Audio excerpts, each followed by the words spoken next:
Welcome back, everybody, to KOM News Hotspot. On Saturday, September the 24th, the 18th annual LifeWorks Guam Out of Our Darkness, Our Community Walks event is going to be held over in Tamuning at the St. Anthony's School Gym. Joining me now are three friends of mine, people I've interviewed about this topic several times over the years. Rainbows for All Children and LifeWorks Guam Executive Director Marie Halloran. Half a day, Marie. Half a day. Very nice to see you. Someone who I was just saying I have not seen in many, many years, but we, of course, welcome back to our Harmon Studios, Arlene Ada and Roland Ada. Of course, Roro, always welcome here. You got your own space on the couches. Right. That's already reserved for you, bro. So thank you guys for coming in and talking about this now, because I know what we've gone through as a society, as a community, and as individuals and everything like that. Is there any event which is like more necessary right now, especially with the tense times as this event, Marie? So maybe give us some context and everything like that. Who is this event for, and how did it come to be? Okay. The early times I was doing Rainbows for All Children, and then a lot of our children have suffered from suicide. I mean, their relatives have. So what I did, there was no program available on the island at that time, because they were more focusing on drugs and alcohol. So I went on a training in New Finland and got trained by the founders of Living Works. I got trained in Assist, and then when I came back, I brought the program here, and we started. I was more comfortable really dealing with suicide, because suicide is such a harsh word and it's very difficult. So you really have to put your thoughts and mind and take away your attitude and behavior towards it. So upon teaching that, there's this thing that's empathy and compassion.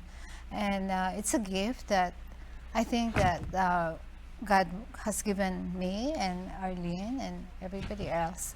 So in the beginning, the global death of suicide is about 1 million a year. But now, last year, it has gone down, which is very good. 2021, globally, it has gone down to 700,000. So we're doing something good. And on Guam, it has also lowered. Not a bit, I mean, but still, it's better to have one is too many. Exactly. Yeah, so what we have been doing is September Suicide Awareness Month. So LifeWorks Guam has been going to the schools and training, suicide awareness in senior and junior or middle school level. So we have been very progressive and not like reactive, but we're trying to be more preventive, so that even children as young as kindergarten, I would teach them and they would know what to do. So being said, sharing that with you, and again on Guam, it's still one of the highest incidents, even though it has dropped. It's still. So there are things that we can do to help, and we can reach out, because they had done a research that most of the people that have completed suicide, really it's the pain that they're feeling. They cannot get out of that pain. It seems like there's such a dark tunnel that there's no way out to deal with that poignant pain. So our deal is, if we see our friends or family member that have changed in attitude and behavior, then it's okay to ask. I've noticed that you look like you're hurting, and is there anything that you want me to share with me? Well, in fact, I try to do it in my home. And my son was at that time at FD. He was just a freshman. And I could see that his behavior is changing. So I would ask him, John, are you okay? Mom, I'm okay.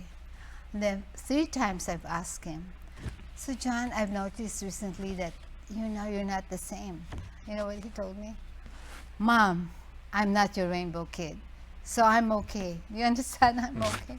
But sometimes we just want to make sure. It's better to be cautious than to be sorry. So there has been a lot of people calling up and sharing with us that, they have tried everything. And I think your listening skills just like yourself, being a reporter or something on TV, your listening ear is so important, because if they know you're not listening to them, then you're not engaging. Then they will not really tell you what to do. Well, I know two wonderful members of our community are Arlene and Rollin, who, you're bearing these pictures right now to Yes. honor people right now. So Arlene, I know this has been a cause Yes. which unfortunately you've had to deal with directly and everything, but you're actually using the experience to reach out to Right. others and help Yes. others who might be going through this. So Yes. maybe kind of like explain why you're here today too. Okay, so in 2009, my nephew attempted suicide. By the grace of God, he did not complete it. Unfortunately, he is now legally blind, and he has to have 24/7 care, but he is still with us. So that was in 2009, and that really devastated us. And then 2017, my brother took his life, and he's our youngest in our family, and family of 17, and the baby goes. So it was very difficult, because we grew up the old-fashioned way, right? Buck up, right? Yep. You gotta just keep going, and all, just be very independent. And it was a very hard lesson for us to learn, because we all wanted him to be something, but we never stopped to ask what he wanted to be.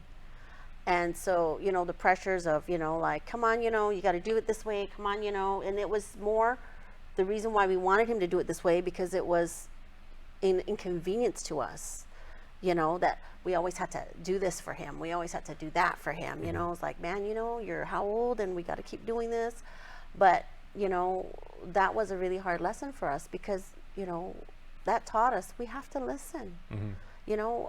Like Marie was saying, those could have been some of Yeah, the early those signs. could have those could have been the early signs. And this is a message that you now pass on to members of the community. Yes, and I tell people that, I said, unfortunately for my family, it was a hard lesson, because he was in so much pain. And I look at all of us hurting, and I say, look at all of us, there's, all of the siblings that are left behind. Whatever pain you feel, if we put all of our pain in a room, it'll overflow. And that's what he was carrying. So, just to kind of make it so that they can have some kind of visual of what he was going through, that's what I tell them. I said, we're all hurting, because we didn't stop to talk to him and say, hey, what is it that you want? And how can we get you there so that you can be happy? Because we were just saying, I want you here because it makes me happy, because I don't have to worry about you, but we never stopped to ask him, hey, what is it that you want that would make you happy, and how can we get you there? And that way he wouldn't have to feel like such a burden to us, because that's basically what we made him feel like. And he wouldn't feel like he was imposing, and every time he needed something, it was just like he was taught to just constantly ask, because we would give it, but we would complain, and we would basically hand down the scolding, right? We never stopped to ask, how can we make this better? But Well, there if was, I can, Marie, if I can ask Roro real quick, is with your experience in the Army, and if I may, you were a combat medic, right? So your training is to treat people and to have compassion and to fight for those who can't fight for themselves. To stand up for the little guy, when they need it the most and everything. And so I would say this new mission that you've now adopted in life probably is an extension of that, right? So what message do you want to give out to the community? Yes. Yeah. Even with my career in the military as a medic, yes, and that's why I do what I do a lot now, especially for the community, is because I want to get back to our island, and that's just how I've always been. Growing up, even my mom taught us all the time that there are people less fortunate and they need help. So doing this suicide prevention thing is also affects the veterans as well. So so this is something that I've been trying to work with different organizations as well on how to spot someone who's got some suicidal ideation, or help them how to figure out, what can we do to help them. And on the veteran side, I mean, this is, I know it's for the children, but on the veteran side, there is groups out there that do help veterans who have a hard time dealing with certain things, to the point where they're thinking or contemplating suicide. Because at one point in time, yes, it is a real thing. I've experienced it myself. I've experienced having the suicidal ideations and stuff like that, and that was a very, very dark place for me, and it's a place I don't ever want to go again. And so that's why I do a lot of stuff, is to keep my mind busy and to keep myself busy, so that way I'm not stuck in my thoughts and in things that I've seen or done in my military career. So with that being said, there's the GY 671 group. They do a wave every 22nd of the month, because every month there's about 22 veterans that pass away to suicide. So every 22nd of the month they go down to the ITC and do a wave for suicide awareness. And that is something that I've been a part of as well. I'm trying to get out there and do more stuff with them. It's just, I have a lot of hats that I wear too, so I'm always busy with that. But Well, the hat that you're wearing right now, Yes. like break the silence. I mean, that it's a strong message that is going out there, and we have basically identified this month in particular. But I mean, this is a problem that faces our island year round, proportionally more so than the States. But that's also a message that we need to put around 365 days a year. So thank you, Arlene and Roland, for sharing. So Marie, how can people actually sign up for this event, for Out of the Darkness Our Community Walks, and and show their solidarity for this?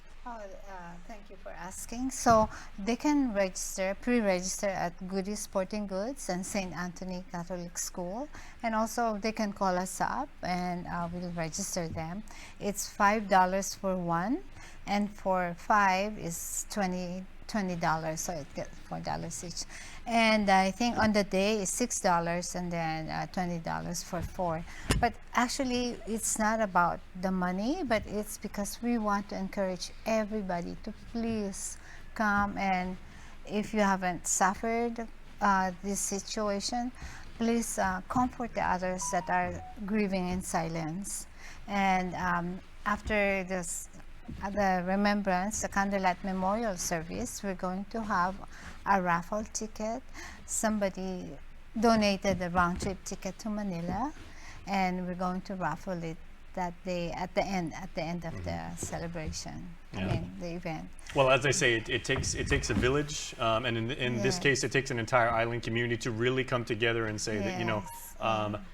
everybody's experience is obviously unique, but Yes. but the knowledge, Yes. you can basically put that together, and healing is something that we can all do as one big island family. Yes, All right. together we can work at a common cause. In Absolutely. fact, our theme this year is creating hope through our action. So each one of us can learn a little bit or the whole thing about suicide, and then we can reach out. Don't be scared. Just be gentle and don't challenge the person at risk. Absolutely. Yeah. Okay, so Marie, Arlene, and Ro, thank you so much for sharing.